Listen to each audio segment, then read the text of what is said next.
Je nitwa Nijimbere Alfred nkaba serukira ishirahamwe Ubucom na Musumba Steel. Turi amashirahamwe akora amabati, dusanzwe tuzana ibikoresho bikora ayo mabati tubicishije Dar es Salaam.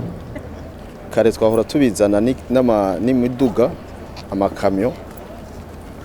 Twararonse rero iyo nkuru tuya Corridor Central batubwira yuko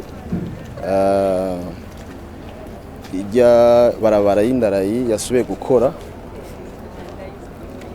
Twaciye dufata initiative yo gutangura kubizana kuri iyo barabara rishaje.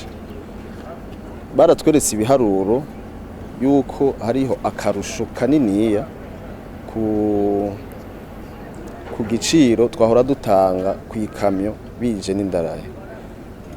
Twarishikiye Dar es Salaam n'Ikigoma hose tubikurikirana. Ubu rero turanezerewe yuko byashitse ngaha, kandi turabona yuko hari akarusho kaniniya n'abandi bagwiza tunga bafate iyo nawo nyene iyo barabara barikoreshe, kuko hari akarusho kanini. Kuri twebwe abadandaza hari akarusho ku giciro ca transport twara dukoresha haragabanuka ko ibice 40%.